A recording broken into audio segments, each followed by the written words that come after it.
ထပ်ပြောမယ်ကျွန်တော်ထပ်ပြောတဲ့အချက်တွေကိုနားထောင်ရင်သူတို့ဘလောက်ကြောက်ပြီးတော့ဘလောက်ထိလီဆယ်ထားလဲဘလောက်ထိလှုပ်ကြံထားလဲဘလောက်ထိအတုအယောင်ရွေးကောက်ပွဲလဲဆိုတော့ကျွန်တော်ထပ်သိရတယ်အားလုံးပဲမင်္ဂလာပါအလောရှင်မြတ်ဘတ်ကနေပြီးတော့ငြိမ်းချမ်းသာယာမှုအပေါင်းခံကြောင်းကြပါစေလို့ဥစွာဆုမွန်မြတ်တာပို့တာပါတယ်ဆိုတော့ဒီနေ့ကတော့အင်မတန်အရေးကြီးတဲ့ကျွန်တော်တို့နိုင်ငံအတွက်ကျွန်တော်တို့နိုင်ငံရဲ့ကံကြမ္မာနဲ့ကျွန်တော်တို့နိုင်ငံရဲ့ပြည်သူတွေအတွက်အရေးကြီးဆုံးကိစ္စလေးတစ်ခုကိုမျှဝေခြင်းတယ်ဒါကတော့ကျွန်တော်တို့အားလုံးသိတယ်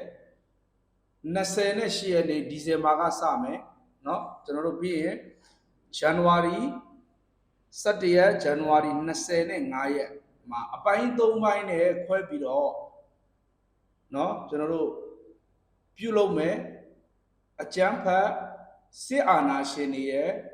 ရွေးကောက်ပွဲတကယ်တမ်းကျတော့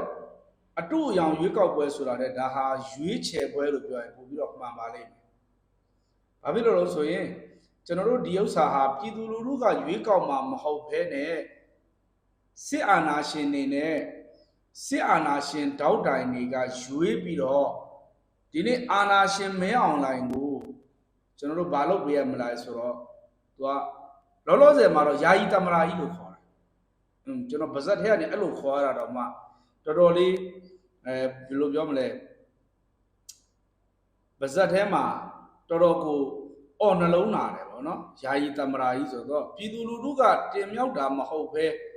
နော်ကိုကြီးညာတဲ့သူတွေဟာအင်မတန်ရုပ်ဆိုးအကြီးတန်းတယ်တို့အစ္စလာမ်တရားအရာဆိုရင်ပြည်သူလူထုကတင်မြောက်တာမဟုတ်ဘဲနဲ့အဲ့ဒီလိုကိုသမရလို့ကြီးညာတာဟာအင်မတန်ဆက်ဆုပ်ယွန်းရှာဖွယ်ကောင်းတဲ့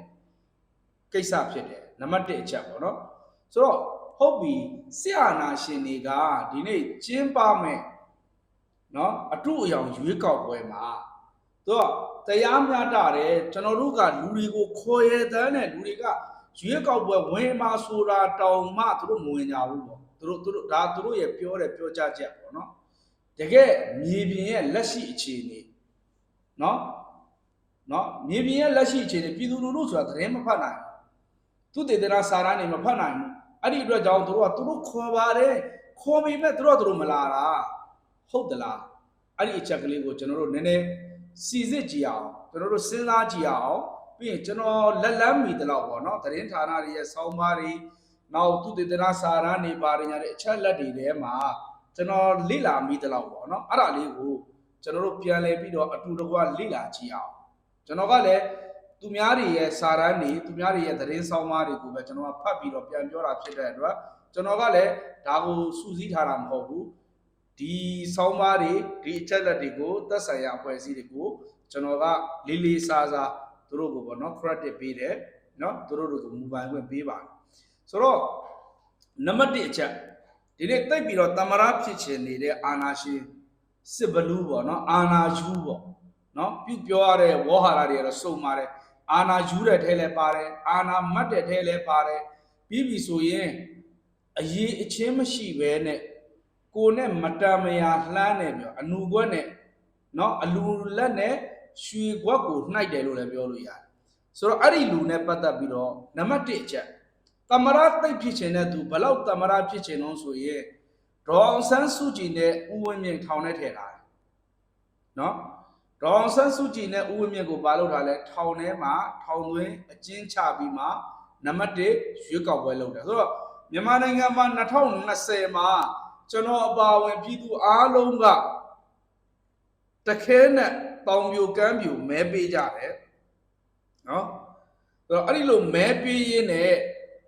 ဒေါ်ဆန်းစုကြည်ဦးဝင်းမြင့်တို့ကိုဖေဖော်ဝါရီ1ရက်နေ့မှာနေအိမ်ကနေပြီးတော့အဓမ္မဖမ်းသွားတယ်။နောက်ပြီးတော့ဒေါ်အောင်ဆန်းစုကြည်ကိုမလုပ်တာလဲဆိုတော့29နှစ်ဘယ်ကမှမသိတဲ့အမှုတွေနဲ့လိန်စင်တွေနဲ့ထောင်ချထားတယ်။နော်ဦးဝင်းမြင့်ကိုလည်းထောင်နှစ်ရှည်ချထားတယ်။ချပြီးမှလုပ်တဲ့ရွေးကောက်ပွဲဆိုတော့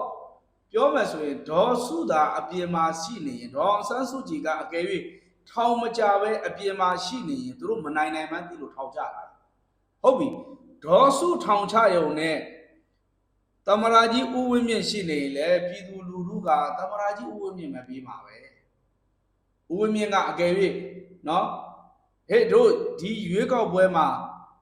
ကျွန်တော်ရှိနေတယ်လို့သာပြောကြည့်လိုက်ပြည်သူလူထုတရက်လုံးကတခဲနဲ့သူ့ပဲမဲပြီးမှာဒါကြောင့်မို့သူ့လည်းထောင်နဲ့ထည့်ထား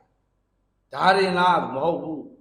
ဝင်ကြီးတွေလွတ်တော်အမတ်တွေအကုန်လုံးထောင်ထဲမှာနော်အာဏာသိမ်းတဲ့အချိန်ကစပြီးတော့ဝင်ကြီးတွေလွတ်တော်အမတ်တွေရွေးကောက်ပွဲကော်မရှင်တာဝန်ရှိတဲ့သူတွေအပါအဝင်198ဦးထပ်မံနဲ့ဖမ်းဆီးထိန်းသိမ်းခြင်းခံထားရတယ်အခုကျွန်တော်တို့သိတာကဒေါ်ဆန်းစုကြည်တို့ဦးဝင်းမြင့်တို့ပဲသိတာနော်အခု तू ကဒီရွေးကောက်ပွဲမတိုင်ခင်မှာလူတွေကိုလွတ်ငင်းချမ်းသာပွဲပေးတယ်လွတ်ငင်းချမ်းသာပွဲပေးတဲ့တဲမှာဒေါ်ဆန်းစုကြည်လည်းနံပါတ်1မပါဘူးနံပါတ်2ဦးဝင်းမြင့်လည်းမပါဘူး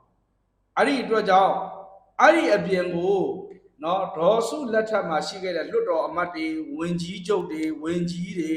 ရွေးကောက်ပွဲကော်မရှင်မှာတာဝန်ရှိတဲ့သူအပါအဝင်198ဦးထက်မနည်းကိုလည်း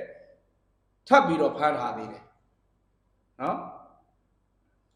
ကျွန်တော်တို့ဘလောက်ကြောက်တုံးဆိုဘလောက်ကြောက်တုံးနော်ထပ်ပြောမယ်ကျွန်တော်ထပ်ပြောတဲ့အချက်တွေကိုနားထောင်ရင်သူတို့ဘလောက်ကြောက်ပြီးတော့ဘလောက်ထိလီဆယ်ထားလဲဘလောက်ထိလှုပ်ကြံထားလဲဘလောက်ထိအတူအယောင်ရွေးကောက်ပွဲလဲဆိုတော့ကျွန်တော်ထပ်သိရတယ်နံပါတ်3နိုင်ငံရေးသမားတွေကိုထောင်ထဲထည့်ထားတယ်နော်နံပါတ်3နိုင်ငံရေးသမားတွေရဲ့တက်ကြွလှုပ်ရှားသူတွေစာနာပြသူတွေအပါအဝင်နဲ့နိုင်ငံရေးအကျဉ်းသားပေါင်း3000ကျော်လောက်ကိုဖမ်းဆီးထားတယ်ဟောကျွန်တော်တို့အားလုံးသိတာကဒေါ်စုရဲ့ဦးဝင်းမြင့်ရဲ့လွတ်တော်အမတ်တွေဝင်ကြီးချုပ်တွေ UEC တွေပဲမဟုတ်ဘဲနဲ့နိုင်ငံရေးတက်ကြွလှုပ်ရှားသူတွေရောနိုင်ငံရေးအကျဉ်းသားတွေရောဆန္ဒပြတဲ့သူတွေကောတနည်းပြောမှဆိုရင်ပြည်သူလူထုကထောက်ခံမယ်ထင်တဲ့သူတွေဒီသူတို့ရဲ့ရွေးကောက်ပွဲမှာအနောက်အရှက်ဖြစ်မယ်လို့ထင်တဲ့သူနိုင်ငံရေးအကျဉ်းသား3000ကျော်လောက်ကိုဖမ်းဆီးထားတယ်နော်ဆိုတော့သူတို့ရဲ့တတိမဲ့မှုဒါတကယ်တမ်းပြောမှဆိုရွေးကောက်ပွဲမှာမဟုတ်တာ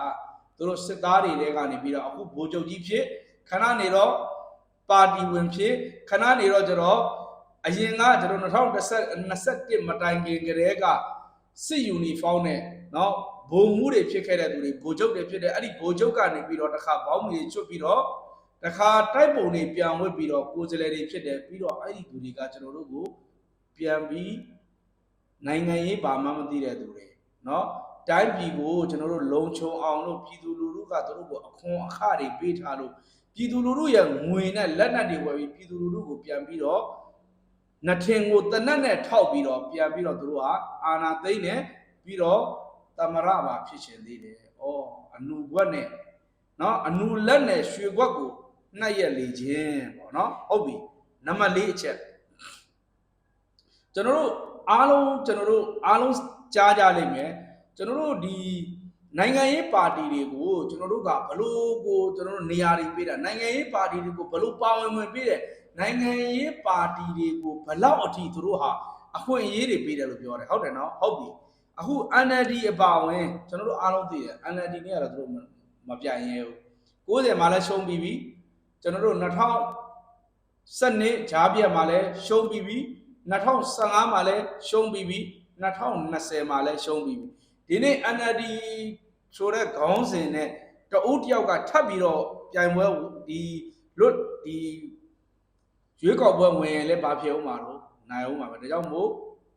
NLD ပါတီအပါဝင် NLD ပါတီကိုတော့2023မှာเนาะကျွန်တော်တို့မတရားအသင်းအဖြစ်မှတ်ပုံနဲ့ဥပဒေအသစ်နဲ့သူတို့ဖျက်သိမ်းလိုက်တယ် NLD တင်လားမဟုတ်ဘူး NLD အပါဝင်ပါတီပေါင်း40ကျော်ဖျက်သိမ်းခြင်းခံထားရတယ်เนาะအဲ့ဒီအပြင်ကိုအခုကျွန်တော်တို့လက်ရှိအမျိုးသားညီညွတ်ရေးအစိုးရ NUG ကိုလည်းအကြမ်းဖက်အဖွဲ့အစည်းပြတစိမ့်ကတ်ထားတယ်ဟောကျွန်တော်ထူးဆန်းတယ်เนาะ NLD တင်ကြောက်တာမဟုတ်သူကြောက်တာကနောက်ထပ်ပါတီပေါင်း40ကျော်လည်းရှိသေးတယ်เนาะ NLD ပါတီအပါဝင်ပါတီပေါင်း40ကျော်ဥမာဒေါ်ဆန္ဒမင်းတို့ဝင်မဲ့အလားပြည်သူ့တစ်စပေါက်ပေါ့เนาะဒေါ်ဆန္ဒမင်းတို့ပါတဲ့ပါတီတောင်မှပထမတော့ရွေးကောက်ပွဲဝင်ဆိုပြီးနောက်ပိုင်းတော့ရှုံးမှကြောက်ပြီးတော့ဖျက်သိမ်းပလိုက်တယ်သူကဒေါ်ဆန္ဒမင်းက NLD အမှတ်ဖြစ်ဘူးတာဟုတ်ဆိုတော့ NLD ဆိုတဲ့အသည့်နဲ့လူတွေများပေးလီမလားပေါ့ဗျာเนาะသူတို့လည်းကြောက်ကြတာမှအစုံကိုကြောက်ရတယ်ဆိုတော့ NLD ပါတီအပါဝင်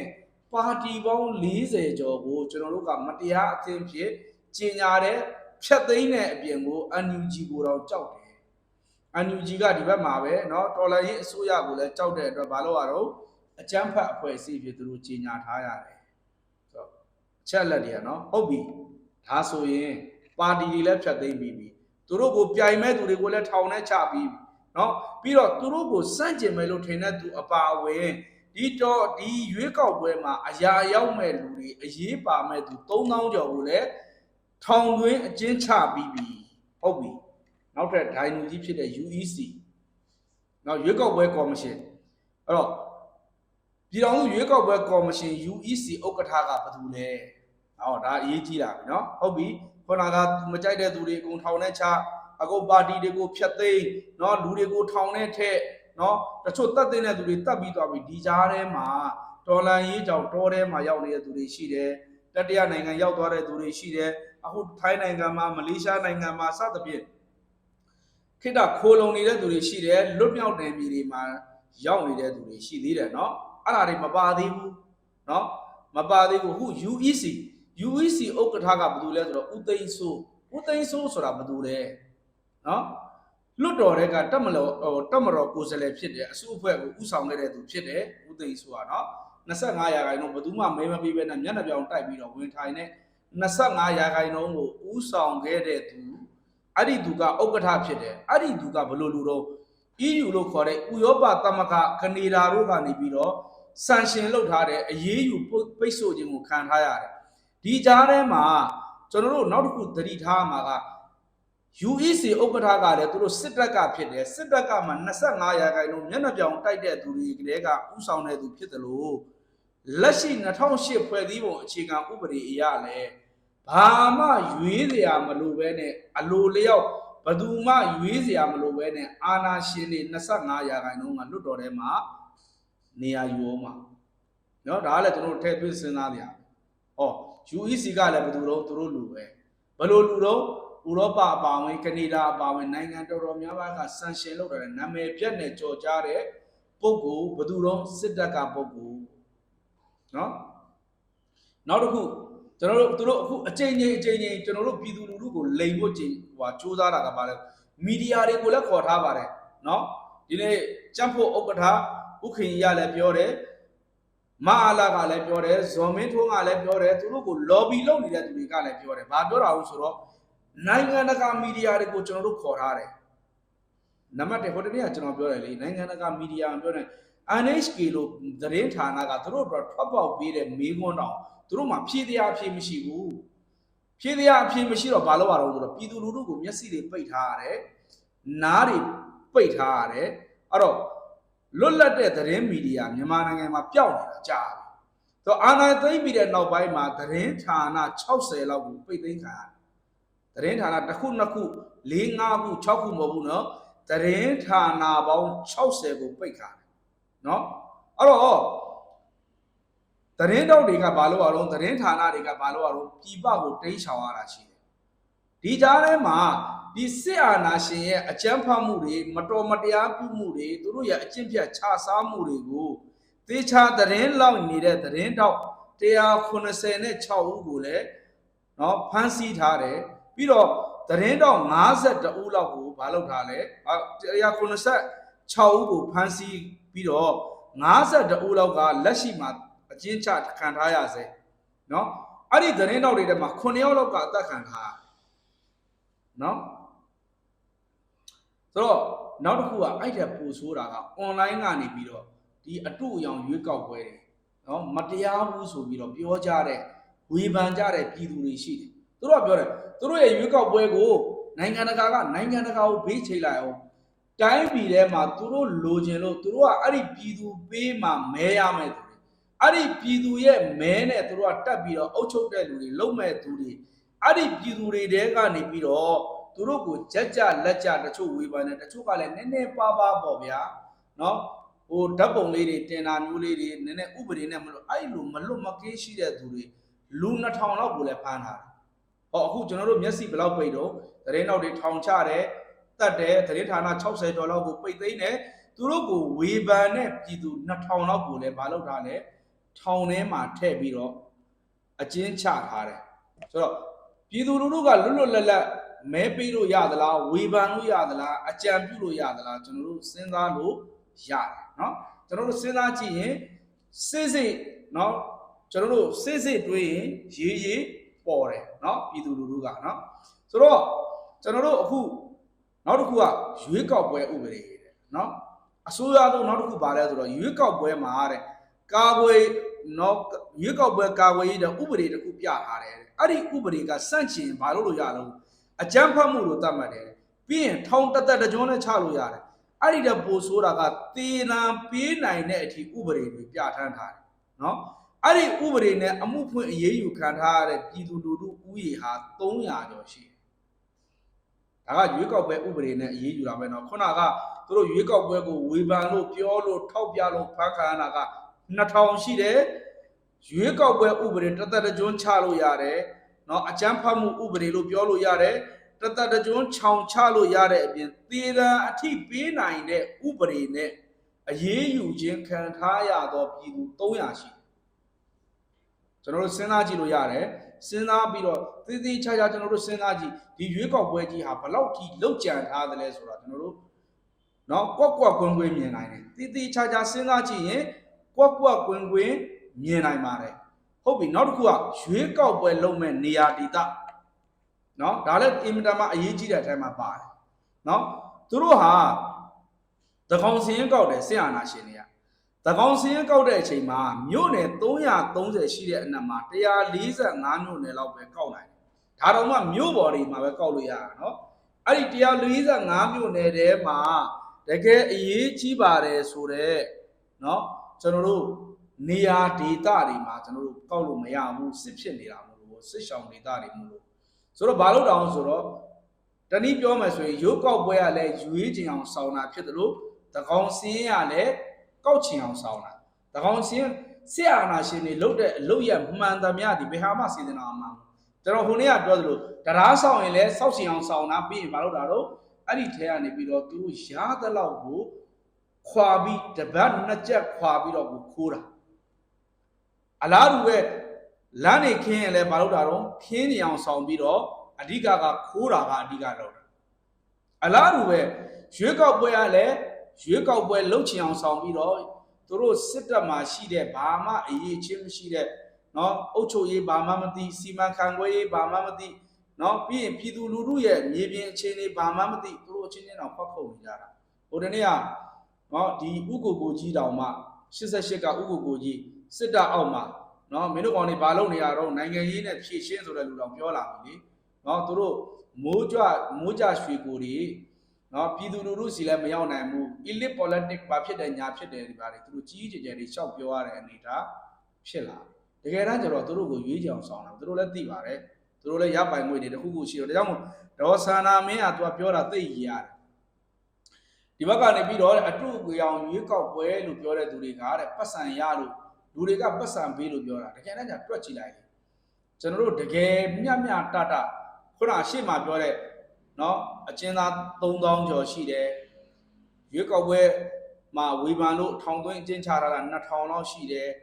ရွေးကောက်ပွဲဥပဒေနဲ့တရားစွဲထားတာက300လောက်ရှိတယ်ဒီကြားထဲမှာပြည်ပရောက်နေတဲ့သူတွေရှိတယ်နိုင်ငံတကာကိုရောက်နေတဲ့သူတွေရှိတယ်ပြီးပြီဆိုရင်လွတ်မြောက်နေမြေမှာရောက်နေတဲ့သူတွေရှိတယ်ဒီလူတွေအားလုံးရဲ့ဘဝဟာဒီဘက်ကိုရောက်ဖူးတဲ့သူတွေအားလုံးသိတယ်နော်လွတ်မြောက်နေမြေဆိုတာဘယ်လောက်ကြမ်းတမ်းကြောင်းပြီးတော့ကိုယ်နိုင်ငံမဟုတ်တဲ့တခြားသောဒေသတွေမှာနေရရင်ဘယ်လောက်ထိကန့်သတ်မှုတွေနော်ပြဿနာတွေဘယ်လောက်ရှိလဲဆိုတာအားလုံးသိတယ်တကယ်တမ်းကျဘယ်သူကရရတော့ဒေါ်ဆန္ဒမင်းကိုယ်တိုင်ကသူ့အမျိုးသားကစစ်တပ်ကဟုတ်ကျွန်တော်တို့ဒါတွေကလည်းကျွန်တော်တို့ပြုပြင်ပြောင်းလဲရေးကာလတွေမှာအရန်သတိထားမယ်ကိစ္စတွေပဲဘာဖြစ်လို့တော့သိလားအဲ့ဒီလိုပတ်သက်ဆက်နွယ်သောသူတွေဒီဘယ်တော့အခါမှာခွေးမိကောက်ကြည့်တော့ဆိုပဲအများအားပြည်သူလူထုကိုပြန်ပြီးတော့ပတ်မဲ့လူတွေကြီးပဲနော်အဲ့တော့တိုင်းပြည်ရဲ့လက်ရှိအခြေအနေအဲ့တော့တိုင်းပြည်ကိုထောက်ဝက်လောက်တောင်မှမဲစင်းမကောက်နိုင်ပဲနဲ့ဘယ်မဲစင်းတော့ရွေးကောက်ပွဲလုပ်မယ်ဆိုတာကကျွန်တော်တို့မေးခွန်းမေးစရာနော်လက်ရှိကျွန်တော်တို့တိုင်းပြည်ရဲ့အခြေအနေပြောပြမယ်လူဦးရေ3.5 သန်းလောက်ကဘယ်ရောက်နေလို့စစ်ဘေးရှောင်အခြေအနေနဲ့အိုးအိမ်တွေစွန့်ခွာပြီးထွက်ပြေးနေရတယ်လူ3ယောက်မဟုတ်ဘူးနော်လူ30မဟုတ်ဘူးနော်လူ300မဟုတ်ဘူးလူ3000မဟုတ်ဘူး3.5 သန်း ပြည်သူလူထုဟာဘာလို့နေရတော့ဆိုရင်စစ်ဘေးရှောင်နေရတယ်စစ်ဘေးရှောင်ပြီးတဲ့နောက်မှာအိုးအိမ်စွန့်ခွာပြီးတော့ကျွန်တော်တို့ထွက်ပြေးနေရတယ်ပြည်သူလူထုကနော်ပြီးတော့ဒါရင်ပဲလားမဟုတ်သေးဘူးလူပေါင်းတန်း20လောက်ဟာတဲ့လူသားချင်းစာနာမှု humanitarian နဲ့ပတ်သက်တဲ့အကူအညီတွေအရေးပေါ်လိုအပ်နေတယ်အဲ့ဒီသူတွေကမဲပေးခွင့်မရှိဘူးခုနက 3.5 တန်းရဲ့နော်လူ2တန်းရဲ့ပေါင်းလိုက်ရင်လူတန်း20ကျော်လောက်ဟာမဲမပေးနိုင်ဘူးကျွန်တော်တို့နိုင်ငံမှာတန်း60နီးပါးရှိတယ်အဲ့ဒီတန်း60နီးပါးမှာတန်း20ကျော်လောက်ကမဲမပေးနိုင်ဘူးလွတ်မြောက်နယ်မြေတွေမှာရောက်နေမယ်နိုင်ငံသားတွေမှာရောက်နေမယ်နိုင်ငံသားမဲတွေကလည်းသိအားရတာကောင်းတယ်နော်လူတန်းနဲ့ရှိပြီးရှိတာလူ300တောင်မပြည့်ဘူးဆိုတော့သူတို့ဘသူကထောက်ခံလဲတော့ဒါသူတို့တကယ်တမ်းကျတော့မျက်နှာပြောင်တိုက်လို့ဒါအခုအားလေသူမျက်နှာပြောင်အဲ့ဒါတော့ကျွန်တော်ခဏခဏပြောတာအလကားမဟုတ်ဘူးစစ်အာဏာရှင်ရဲ့သဘောကအခုဒီနေ့ဘူးလက်လာဆိုဟိုလူတတ်မဲ့ဒီလူတတ်မဲ့ဒေါ်စုက0ပဲဘာဖြစ်တယ်ညာဖြစ်တယ်ပြောအရင်တော့ဒေါ်စုသူပဲလိုက်ပြီးတော့ဖားနေတာပဲနော်ဒေါ်ဆန်းစုကြည်သူပဲလိုက်ဖားနေတာနော်အခုကျတော့ဘာဖြစ်သွားလဲဆိုတော့သူတို့အငုံစိတ်တွေပြန်ပေါ်လာမနာလိုတဲ့စိတ်တွေပြည်သူလူထုကထောက်ခံတာပြည်သူလူထုကသူ့ကိုသဘောဒီဒေါ်စုကိုဘလို့ပုံစံဖြစ်ဖြစ်ချစ်ကြတာထောက်ခံကြတာဆိုတော့ဘာလို့ရတော့ဆိုတော့သူတို့ရဲ့ဒီတိမ်စိတ်ကရှိသူတို့ထောက်ခံတယ်ငါတို့မထောက်ခံရကောင်းလားဆိုနော်ဆိုတော့ကျွန်တော်အထက်မှာတင်ပြတဲ့အချက်အလက်တွေကိုအကုန်ကြည့်လိုက်ရင်နော်တကယ်ရွေးကောက်ပွဲဝင်နိုင်မဲ့ပုံကိုယ်တွေကထောင်ထဲမှာရွေးကောက်ပွဲမှာကောင်းကောင်းပြည်သူလူထုနဲ့အနိစ္စဆုံးရှိတဲ့နိုင်ငံရေးသမားတွေအကျဉ်းသားတွေတက်ကြွလှုပ်ရှားတွေစာနာပြတဲ့သူ3000ထောင်ထဲမှာအလားတူပဲဒီစစ်တပ်ရွေးကောက်ပွဲဟာဘလို့ဖြစ်တင်มาလဲလို့ဝေဖန်တဲ့လူ2000လောက်ကလည်းဘယ်ထဲမှာလဲထောင်ထဲမှာပဲအလားတူပဲစစ်တပ်ရဲ့ဒီရွေးကောက်ပွဲနဲ့ပတ်သက်ပြီးတော့ပြောလို့ဆိုလို့ဝေဖန်လို့ထောက်ပြလို့ဆိုပြီးတော့တသက်တကြွလို့အကြမ်းဖက်တို့ဥပဒေတွေသေတံပေးလို့ရတဲ့ဥပဒေတွေနဲ့လူ300လောက်ကလည်းထောင်ထပ်အချခံထားရအလားတူပဲလူတန်း20ကျော်လောက်ကလည်းဒုက္ခတွေဘဝနဲ့ရောက်နေတယ်အရေးပေါ်အကူအညီတွေလိုအပ်နေဒီနေရာမှာအဲ့ဒါမှကြုံလို့တင်ပြချင်တာကဟိုတနေ့ကကြံ့ဖို့ဥက္ကဋ္ဌပေါ့နော်မျက်နှာပြောင်တိုက်တော်သူများပါတီရဲ့ဥက္ကဋ္ဌနော်မျက်နှာပြောင်အင်မတန်တိုက်နိုင်တဲ့ကြံ့ဖို့တွေပေါ့နော်ကြံ့ခံအောင်လို့ဆိုပြီးတော့ဖို့ဘဝရောက်နေတဲ့ပုံကိုယ်တွေကြံ့ဖို့တွေပေါ့နော်အဲ့ဒီကြံ့ဖို့တွေရဲ့ဥက္ကဋ္ဌကြီးကဘာပြောတော့ဆိုတော့ဖို့ဥက္ကဋ္ဌကြီးကသူကဘာပြောတော့ဆိုတော့ကျွန်တော်တို့တဲ့လက်ရှိဒီရွေးကောက်ပွဲကိုသူဝင်နေရခြင်းဟာတဲ့အလူဒါနလုပ်ချင်လို့ပါတဲ့ဟုတ်ကြီးသူတို့ကတခါတလေကြာရင်ပညာမတတ်တော့ကြတော့ဒီစကားလုံးတွေပြောလိုက်ရင်ရှင်းတော့ညီပါမလားသဘာဝကျပါမလားပြည်သူလူထုကလက်ခံပါမလားငါတို့ဒီလိုပြောလိုက်တာရှက်စရာကောင်းပါလားဆိုတော့ဗရိန်းလည်းပဲသူတို့မှမရှိတော့ကျွန်တော်တို့အမြဲပြောကြတယ်ထမင်းတက်နဲ့ရှော့စားတော့နယ်လက်ပြီးပါရိုက်မယ်အခုကျွန်တော်လည်းအခုဗျံပရာအစီအငေါ်မတဲ့တဲ့လှူခြင်းတန်းခြင်းလို့သူကရွေးကောက်ပွဲဝင်တာဟာလှူခြင်းတန်းခြင်းဗျာမကြခင်ကမှပြည်သူလူထုဟာဘာဖြစ်ထားတာလို့ဆိုရင်ငလျင်ဖြစ်ထားတာလေစကိုင်းတို့မန္တလေးတို့မှာဟိုမှာမိသားစုတွေဘဝတွေပြတ်ပြီးလက်ရှိကနေလက်မဲ့ဘဝရောက်သွားတဲ့သူတွေတွားလူစားမှာလှူခြင်းအဲ့ဒီမှာတွားလူစားမှာအဲ့တော့အဲ့ဒီကာလတွေမှာနော်ဥခင်ကြီးကနေတွားလူတယ်ဆိုတော့မြင်လို့လားအခုကျွန်တော်ပြောမှတွားလူရင်တော့လေပြည်သူလူထုစားရတာပေါ့ဗျာဒါပြည်သူလူထုပတ်စံမဲ့ကြက်ခိုင်ရလူလိုက်ယူသားယူဘာဖြစ်လို့လဲသိလားခမားတို့စီကခိုးထားတဲ့ပတ်စံတွေကြီးပဲကြက်ခိုင်မှာရှိတဲ့အမတ်တွေစစ်သားတွေအကုန်လုံးဘာစီးပွားရေးရှိလို့သူတို့ရှိနေတဲ့စီးပွားရေးကလည်းပြည်တွင်းမှာရှိတဲ့ပြည်သူလူထုရဲ့ရပိုင်ခွင့်တွေတယံဇာတတွေပြည်သူဘဏ္ဍာတွေကိုပဲခိုးပြီးတထိပ်ဖြစ်တာလေအဲ့ဒီအတွက်ကြောင့်ကြက်ခိုင်ရဘာပြီးယူဘာဖြစ်လို့လဲသိလားအဲ့ဒါတွေယူပြီးခမားတို့ပိုင်တဲ့ပတ်စံတွေပဲအဲ့ဒီပတ်စံတွေဟုတ်ဆိုခမားတို့အိတ်ထဲကနေခမားတို့ရမယ်အခွန်အခတွေအခွန်အတုပ်တွေအကုန်လုံးနှိုက်ပြီးတော့သူတို့အိတ်ထဲကိုမျက်နှာပြောင်တိုက်ထည့်ပြီးအခုခမားတို့ကျုပ်တို့အုပ်ချုပ်အောင်မယ်ဆိုခမားတို့လက်ညှိုးထိုးပြီးတော့နော်ပြောမယ်ဆိုရင်တော့မင်းတို့ငါခရုမဆိုင်ဘူးခွာဆိုတဲ့ဒီဇိုင်းမျိုးပြည်သူလူထုကိုမှတော့ချိုးတာပဲအခုဒီမှာဗါတဲ့ပြည်သူလူထုကသူတို့ထောက်ခံပါတယ်ပြည်သူလူထုကသူတို့ကြိုက်ပါတယ်ပြည်သူလူထုကကြိုက်ရင်ခမားတို့တွေ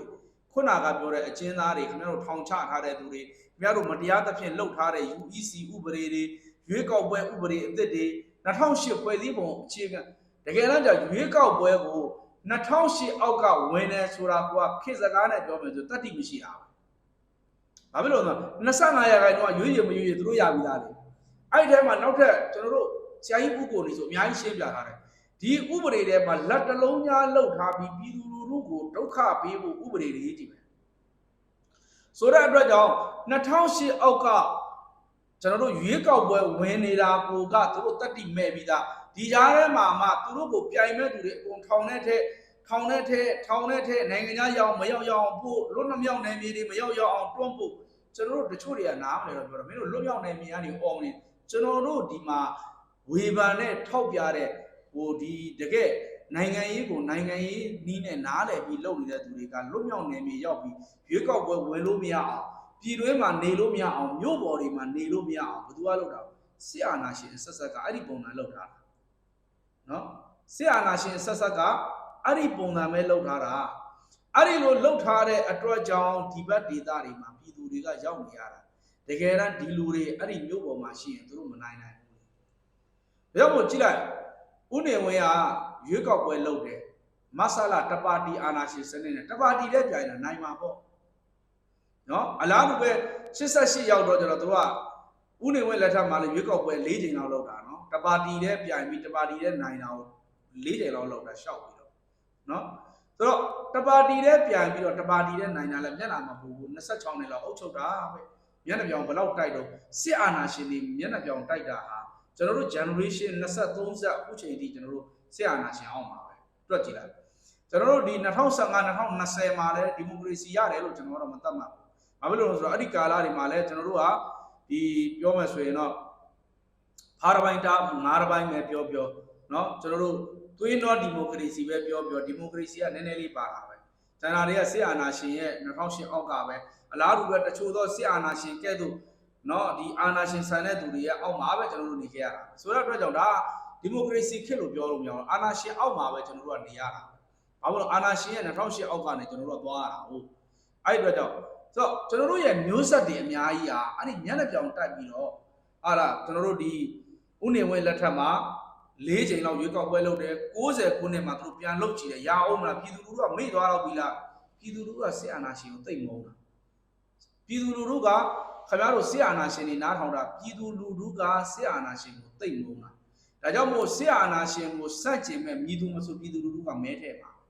အဲ့ဒီအတွက်ကြောင့်ခင်ဗျားတို့စစ်အာဏာရှင်တွေတကယ်လွတ်လပ်တဲ့တရားမျှတတဲ့ရွေးကောက်ပွဲမှာခင်ဗျာဒီနေ့မဟုတ်ဘူးနောက်နေ့မဟုတ်ဘူးခင်ဗျားတို့သေပြီးနောက်ဘဝတွေခင်ဗျာဘဝပေါင်းများစွာခင်ဗျာဗုဒ္ဓဓမ္မအရာဘဝတွေပြောင်းလဲသွားကျွန်တော်တို့အစ္စလာမ်တရားတော်ရကီယာမတ်ဖြစ်ပြီးနောက်ရရောက်ဘယ်တော့အခါမှခင်ဗျားတို့မနိုင်ဘူးဘာဖြစ်လို့သိလားခင်ဗျားတို့ကိုပြည်သူကအယံမုန်းလို့ဘာဖြစ်လို့ပြည်သူလူထုရဲ့ရပိုင်ခွင့်တွေခိုးထားလို့ပြည်သူကိုညှဉ်းပန်းလို့ပြည်သူကိုနှိပ်စက်လွန်းလို့ဒီကြားထဲမှာအခုလိုမျက်နှာပြောင်တိုက်လွန်းလို့ဘယ်တော့အခါပြိုင်မနိုင်ဘူးဆိုတော့အခု2021ကျတော့သူတို့ကနိုင်ငံတကာဒီကျွန်တော်တို့မီဒီယာဆိုတာကြီးကအရင်တော့ကျွန်တော်တို့ကမြဝတီနဲ့ MRTV ပဲရှိတာဗျာရေဒီယိုဆိုရင်လည်းမြမအတန်ပဲရှိတယ်ဆိုတော့လူတွေဘာမှမသိဘူးရွေးကောက်ပွဲဆိုရင်လည်းပြောင်းတော့မှထင်တာဦးသိန်းစိန်လက်ထက်ကဘော2020ရာပြောင်းတော့မှပဲထင်တာတကယ်တည်းကမပြောင်းဘူးလေအဲ့ဒါလှည့်စားမှုကျွန်တော်တို့မသိခဲ့ဘူးတာမန်ပြည်သူတွေကဘယ်လိုလုပ်သိမှာတော့တနေ့ထမင်းနဲ့စားဖို့ပါပြက်ကာနေအောင်လုပ်လို့ရတာဟုတ်နော်ဘယ်သိမှာတချို့ကမသိလို့စူကြတယ်မစူပါနဲ့ပြည်သူလူထုမသိတာအပြစ်မဟုတ်ဘူးပြည်သူလူထုကိုမသိအောင်လုပ်ထားတဲ့သူတွေကအပြစ်နော်ဆိုတော့2021ရောက်လာတော့သူတို့ကဦးနေဝင်းခေတ်ကလို့သူတို့ရိုင်းလို့မရတော့အဲ့တော့ရိုင်းလို့မရတော့ဆိုတော့ဘာလုပ်တော့ဆိုတော့သူကနည်းနည်းဦးနေဝင်းခေတ်ကလို့တပါတီနဲ့ပြိုင်ပြီးတော့နိုင်ရင်တော့မကောင်းဘူးအဲ့တော့ဘာလုပ်တော့ဆိုတော့သူတို့စစ်အာဏာရှင်ရဲ့ထောက်တိုင်တွေဘာလုပ်ခိုင်းတော့ပါတီတွေထောက်ခိုင်းတယ်အဲ့ဒီသူတွေကပါတီဘာမှမသိနိုင်ငံရေး political science မပြောနဲ့နော် political science မြန်မာနိုင်ငံရဲ့သမိုင်းတော့ကောင်းသိကြတဲ့လူတွေမဟုတ်ဘူးနော်အဲ့ဒီသူတွေမြန်မာနိုင်ငံသမိုင်းကျွန်တော်နဲ့ရှင်ပြောရင်လူတွေပက်လက်လာတယ်ဘာဖြစ်လို့လဲဘာမှဖတ်မထားတဲ့သူတွေစာမတက်ပေမတက်တွေတချို့ဆိုတပါတီလုံးပေါင်းလို့10တန်းအောင်ညီမအောင်တဲ့သူတွေနော်ဆိုတော့အဲ့လိုလူတွေကပါတီတွေထောင်တယ်ပါတီတွေဘယ်သူလုံးဆိုတော့စစ်အာဏာရှင်ရဲ့ထောက်တိုင်ပါတီတွေထောင်ခိုင်းတယ်ရောမင်းတို့ကငါထောက်တိုင်လို့အဲ့ဒီထောက်တိုင်ထဲမှာခုနကကျွန်တော်ပြောတဲ့ပါတီပေါင်းဘယ်လောက်လို့ပါတီပေါင်းကျွန်တော်တို့ NLD ပါဝင်ကျွန်တော်တို့ဒီပါတီပေါင်းနော်40ကျော်သူကဖြတ်သိမ်းထားသေးတယ်နော်ပါတီပေါင်း40ကျော်ဖြတ်သိမ်းတယ်သတင်းဌာနပေါင်း60ကျော်ကိုလည်းဖြတ်သိမ်းတာဒီနိုင်ငံနဲ့မောင်းထုတ်တာဆိုတော့ဟုတ်ပြီပါတီပေါင်း40ကျော်ကသူတို့ကဖြတ်သိမ်းထားပြီးသားနော်40ကျော်ကသူ့အတွက်အခြေအနေမကောင်းတဲ့ပါတီမှန်မှအကုန်ဖြတ်သိမ်းပြီးသား ဆိုတော့လက်ရှိရှိတဲ့ပါတီတွေကဘာတွေတော့ပါတီကျင်အောင်ဆောင်နေတဲ့ပါတီတွေနော်ဥက္ကုကိုကြီးပါတီဆိုတာဒါတောက်တိုင်ပဲရွေးကောက်ပွဲဆင်အာဏာရှင်ကလုပ်တယ်ကျွန်တော်တို့ကိုယ်တိုင်88မှာပါခဲ့တဲ့သူတွေတောင်မှတွေ့လာပါတယ်နော်ဒေါ်သက်ခိုင်တို့တော့ပါဒါတော့မှဒေါ်သက်ခိုင်ပါလို့မရဘူးလေသူ့ပါတီပဲပါလို့ရတယ်သူ့ဖယ်ထားတယ်ပေါ့ NLD နဲ့ပတ်သက်ဖို့တော့သူ့မြန်မဲပေးနေမလားကြောက်တယ်နောက်တစ်ခုကအမျိုးတေးတွေလည်းရှိမှာပေါ့သူတို့မှာဒေါ်ဆန္ဒမင်းတို့ဒေါ်သက်ခိုင်တို့နဲ့ပတ်သက်ပြီးအမျိုးတေးတွေလည်းရှိမှာပေါ့နော်သူတို့လည်းအဲ့လိုပဲမျက်နှာပြောင်တိုက်ပြီးတော့သူတို့လူတွေထောက်ခံပါတယ်ဘာညာတာရကာနဲ့ဗျံမရာပြောပြီးတော့ရွေးကောက်ပွဲဝင်ရတာဆိုတော့ရွေးကောက်ပွဲတွေအကုန်လုံးကိုလည်းဖျက်သိမ်းတယ်ပြီးတော့ရွေးကောက်ပွဲမှာအခြေအနေကောင်းမယ်ထင်တဲ့သူတွေကိုအားလုံးကိုလည်းဘန်းလိုက်တယ်ဘန်းပြီးတော့ဘာလုပ်တော့ဆိုတော့မင်းအောင်လိုင်ကသမရဖြစ်နေအောင်တော့ပလင်မော်ကိုခွေးတက်ထိုင်အောင်သူကထင်ကြီးပါတော့ပလင်မော်ကိုခွေးတကောင်ကတက်ထိုင်ပြီးတော့ကျွန်တော်တို့တွက်ကြည့်လိုက်လေသူ့ကိုကျွန်တော်တို့ကဘယင်တယောက်ရဲ့အဆောင်အယောင်တွေဝတ်ပြေးလိုက်အယောင်ထွက်သလားလူပေမဲ့လူလိုမချင်မဲနဲ့နော်လူမိတ်စာတွေဖြစ်တဲ့အတွက်ဒီလိုလူတွေကဘယ်နေရာထိုင်ဘယ်နေဝင်ကြီးချုပ်လို့ပြောလဲဘယ်သူမှအထင်မကြီးဘူးနော်ပြီးတော့သမရလို့ဖြစ်သွားလဲဘယ်သူမှအထင်မကြီးဘူးပို့ပြီးပါဖြစ်မအောင်ဒီလားမြန်မာသမိုင်းမှာသမရတော့ဖြစ်ခဲ့ဘူးလေဘယ်လိုသမရတော့အာနာရှင်သမရလို့ပဲနာမည်ကြီးမှာခင်ဗျမယုံကြည်တာပြီးတော့ UEC ဥက္ကဋ္ဌလည်းသူတို့လိုပဲနော်ပြီးတော့25ရာခိုင်နှုန်းကလည်းတစ်ခါစီးထားပြန်ရောပြီးပြီတော့ဘာလို့တော့သတင်းဌာန60ကျော်အကုန်လုံးမောင်းလို့သတင်းတော်တွေကိုထောင်လိုက်တဲ့သတင်းတော်တွေကိုတတ်ဖြတ်ညှင်းဆဲလုပ်ပြီးတော့မှအရင်တော့မှမဘာသာလုပ်ခဲ့တဲ့သူတွေမွတ်စလင်မုန်းတီးပြောခဲ့တဲ့သူတွေစစ်အာဏာရှင်တောက်တိုင်လုပ်ခဲ့တဲ့သူတွေကချက်ချင်းကြီးဗျာနော်သတင်းဆိုတာဘာ6လုံးဘာမှမသိနော်ဘာမှမသိတဲ့သူတွေကိုဘာလို့ခိုင်းတော့ဆိုတော့သတင်းဌာနတွေထောင်ခိုင်းပြီးတော့သတင်းဌာနနာမည်တွေကလည်းအကုန်က nation တွေကမပိုင်ပြီးတော့အမျိုးသားရေးကိုဥဆောင်ရတာဟုတ်အမျိုးသားရေးကိုစားပြုရတာဟုတ်အဲ့တော့အဲ့ဒီသတင်းဌာနတွေမှာလည်းပြောနေတဲ့သူတွေကိုကြည့်လိုက်အကုန်လုံးကပလက်တွေကျွတ်ပြီးတော့စေးတွေချပြီးရှောက်ပြောနေသလားအောင်မရဘူးဗျံမရာတွေကုန်ပြောချင်တာပြောတယ်မျက်နှာလည်းမပူရှက်လည်းမရှက်ဘူးအတိတရားလည်းမရှိဘူးဒီစကားပြောလိုက်လို့ငါတို့အတွက်ကောင်းမှမလားလည်းမသိဘူးဒါကြောင့်မို့သူတို့ဖားလိုက်ပြန်လွတ်လိုက်ပေါ့နော်အဲ့လိုသတင်းတောက်တွေပဲသူတို့မှရှိတယ်ဒါကြောင့်မို့နောက်တစ်ခုကစစ်အာဏာရှင်နဲ့အတူတူရွေးကောက်ပွဲဝင်ပါမယ်ဆိုတဲ့သူတွေဥပမာသင်္ကန်းကျွန်းမြို့နယ်ကဒီဥက္ကုကိုကြီးပါတီကကိုယ်စားလှယ်အဲ့ဒီကိုယ်စားလှယ်ဟာသူတို့ရွေးကောက်ပွဲကိုဝင်တယ်ဒါပေမဲ့ तू ကမျိုးဆက်30လုံးသူတို့ကနိုင်ငံရေးအချင်းသားတွေဖြစ်တယ်လို့တော်လိုင်းရေးကိုဘယ်လောက်ကြောက်လို့တော်လိုင်းရေးဆိုတာပြည်သူလူထုကဘယ်လောက်မျက်နှိုးတော့သူတို့ကသိတယ်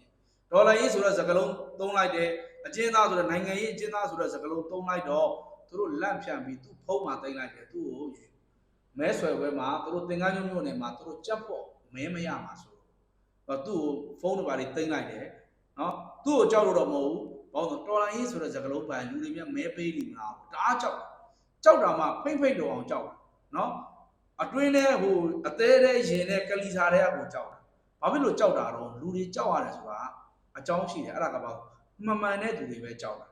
မယိုးသားတဲ့သူတွေမလို့ကြောက်တာနော်နောက်တစ်ခုကပြည်သူလူထုအပေါ်မှာတကယ်စေတနာမရှိတဲ့သူတွေကပဲကြောက်တာနော်ဒါကြောင့်မို့စစ်အာဏာရှင်လုံးမဲ့ရွေးကောက်ပွဲဟာအတူအယောင်ရွေးကောက်ပွဲဖြစ်တယ်ဆိုတာဒီအချက်လက်တွေကိုကျွန်တော်တို့ကြည့်ပြီးတော့သိလို့ရပါတယ်နော်ဒါကြောင့်မို့စစ်အာဏာရှင်ရဲ့ဒီအတူအယောင်ရွေးကောက်ပွဲကိုလူတွေကဘာကြောင့်စန့်ကျင်တာလဲဆိုရင်ဒီလိုမတရားမှုတွေဒီလိုမတမာမှုတွေဒီလိုမယိုးသားမှုတွေဒီလိုမယိုးဖြောင်းမှုတွေရှိနေတဲ့အတွက်ကြောင့်အားလုံးကတော်လန်နေကြတယ်စန့်ကျင်နေကြတယ်အတူအယောင်လို့အတန်မျိုးစုံထွက်နေရခြင်းဖြစ်တယ်ဒါကြောင့်မို့နော်ကျွန်တော်တို့မြန်မာနိုင်ငံအတွင်းမှာရှိတဲ့ညီကိုမောင်နှမတွေကလည်းဒီရွေးကောက်ပွဲမှာခဲမတက်တာသည့်တိုင်အောင်မဲမပေးလို့ရရင်မပေးဖို့လိုအပ်တယ်နော်နောက်တစ်ခုကလုံးဝအုပ်ချုပ်ခွင့်မရစေရဆိုတဲ့အတိုင်းသူတို့ကလည်းမင်းဟိုဒီဇော်မဲလုံးကိုယ်တိုင်ကလည်းမဲမပေးရင်မဖမ်းဘူးလို့သူပါဇက်ကကိုယ်တိုင်ကပြောပြီးသားဖြစ်တယ်အဲ့ဒီကြောင့်မပေးရင်လည်းဘာမှမဖြစ်ဘူးအဲ့တော့ကြောင့်မပေးဘဲနေလို့လည်းရတယ်အကယ်၍ကိုယ့်ရဲ့လုံခြုံရေးကတော့အရေးကြီးဆုံးပါလုံခြုံရေးကိုထိခိုက်လာရင်တော့မိမိရဲ့လုံခြုံရေးအတွက်အရေးအကြီးဆုံးလို့သဘောထားပြီးတော့ကျွန်တော်တို့ကာဝယ်စောင့်ရှောက်ကြပါဆိုတော့စစ်အာဏာရှင်ရဲ့ဒီအထူးအယောင်ရွေးကောက်ပွဲကတော့အနာဂတ်မှာစစ်အာဏာရှင်ကိုကျွန်တော်တို့ကတရားဝင်တပ်ဖြတ်ခွင့်နေဒုက္ခပေးခွင့်နေပြည်သူလူထုကိုပိုးပြီးတော့အမှောင်နဲ့ရအောင်တိုက်ပြည်ကိုအမှောင်နဲ့ရအောင်ကျွန်တော်တို့ရဲ့ရပိုင်ခွင့်နေကျွန်တော်တို့ရဲ့ပိုင်ဆိုင်ခွင့်နေကျွန်တော်တို့ရဲ့တရားစာတတွေထပ်ပြီးတော့ဆုံးရှုံးမှာပါပဲဒီနေ့တောင်မှမြစ်ဆုံစီမံကိန်းကြီးဟာစနေပြီအားလုံးကျွန်တော်တို့သိကြတယ်။တော့မြစ်ဆုံစီမံကိန်းအပြင်ရွေးကောက်ပွဲများပြီးသွားရင်ဘာစီမံကိန်းတွေလာပြီးဘလောက်များကျွန်တော်တို့ဘဝတွေပြတ်မလဲဆိုတာမတွေးဝင်စရာပါ။ဒါကြောင့်မို့ပြည်တွင်းမှာနေထိုင်တဲ့ညီကိုမောင်နှမတွေ နော်ဒီစစ်အာဏာရှင်စနစ်ဆိုးအောင်မှာပိတ်မိနေတဲ့ညီကိုမောင်နှမတွေအများဆုံးလွတ်မြောက်နိုင်ကြပါစေအေးချမ်းနိုင်ကြပါစေနော်အားလုံးပေါ်မှာတော့ရှင်ဘက်ကနေငြိမ်းချမ်းတရားမှုပေါင်းခါညောင်းနိုင်ကြပါစေချက်တည်မင်္ဂလာပေါင်းခါညောင်းရင်အနေခတ်သိကင်းငြိမ်းနိုင်ကြပါစေလို့ဆုတောင်းမေတ္တာပို့သရင်းနဲ့ဒီကုန်းချုပ်လိုက်ရပါတယ်